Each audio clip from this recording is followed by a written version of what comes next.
today we want to see how we can answer critical questions like this in mathematics. These questions are very critical. When it's given in exam, students run away from it. But today, we want to break it down for students to understand it.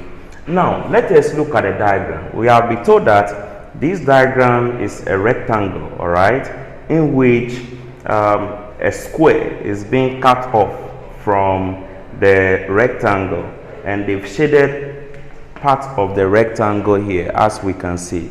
And the area of the shaded part is given as 484 centimeters squared. From the concept of mathematics, since the area of the shaded portion is given, we can mathematically say that the area of the shaded portion, which is 484, must be equal to the area of the rectangle, all right?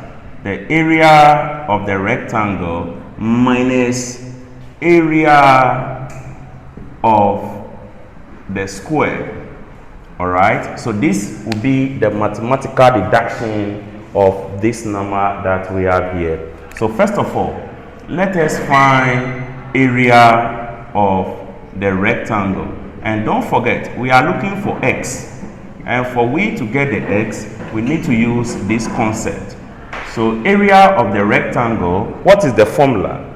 Is length times what? Our breadth, as we can see here. Now, our length, let's see our length. Our length is from, that is P to Q, which will be the same as S to what? R. Now, if we join from here to here, as we can see here, from here to here will be what? X centimeters. Therefore, our length is going to be, that is our 10 plus x plus 10, all right? Multiplying the width or the breadth of the rectangle, which is from here to here, which is also equivalent from x to p and is given as 20. So we put our 20 here. So let us break this and see what we are going to get.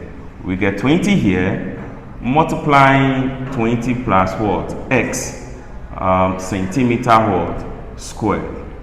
All right, we can break it down. All right, so let's break it down and see. This by this will give us 400, all right, plus 20x or centimeter squared. Now, what do we do again? We find the area of the square. So area of square, all right, is L squared. Now, the square, all the sizes are the same. So from here to here is x, here to will be x, here to will be x, here to will be x. And the x is given to us. So we are going to have x squared, all right? So the area of the square is going to be what? X squared.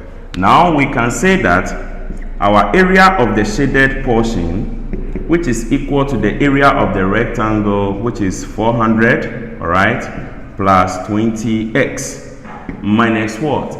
The area of the square, where we have x squared, as we can see here.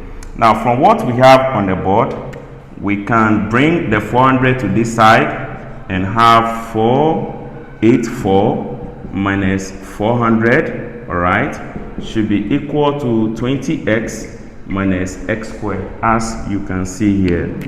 And this minus 484 minus 400 will give us 84, equal to 20x minus what? X squared. Now we can see x squared here and x here, which means this equation will lead us to quadratic equation. So we group everything at one side and equate it to 0. So first of all, we move this to the left hand side, which will be x squared, positive. This is positive, we move it, it will be minus 20x. This is already there, so plus 84 equal to 0. Now, how can we solve this? We can use the formula approach, or we can use factorization approach. But let's see how we can use factorization approach. From the concept of factorization, we use the coefficient of x squared to multiply the constant here, which will be 84. Now we look for two numbers. When we multiply, we'll get 84. But when we add, we'll get negative 20. And these two numbers we are going to look at will be 6 and what? 6 and 14. Because 6 times 14 will give us what? 84. Alright? Now, these two numbers, when we add them, we must get negative what? 20. Therefore, we are going to negate this and negate this. So that negative 6 times negative 14 will give us 84. Negative 6 plus negative 14 will give us negative what? 20. So the factors we are going to use will be negative 6 and what? Negative 14. How do we do it? We are going to use these two factors to replace our negative 20. So we have x squared minus 6x minus 14x plus 84 equal to 0, as we can see. At this level, we perform factorization. We take them 2 and factorize. So the first two here, we factorize our x. So x out, then we get x minus what? 6. Here too, we perform our factorization, which will be 14. So negative 14 out, then we have x minus what? 6 equal to 0, as we can see here. At this level, we group those that are outside, okay? This and that. So we have x minus 14.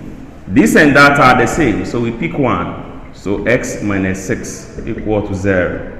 We pick this, we equate it to 0. So x minus 14 equal to 0. X will be equal to 14. Alright? We take this also, we equate it to 0. So x will be equal to what? 6. Therefore, we have x equal to 14 or 6 as required. So this is the values of x that we are looking for from this question. Keep on practicing mathematics and your life will never be the same. Thank you. All right, use the principle that we use in solving the first question to analyze this question on the board and put your answer in the comment section. Thank you.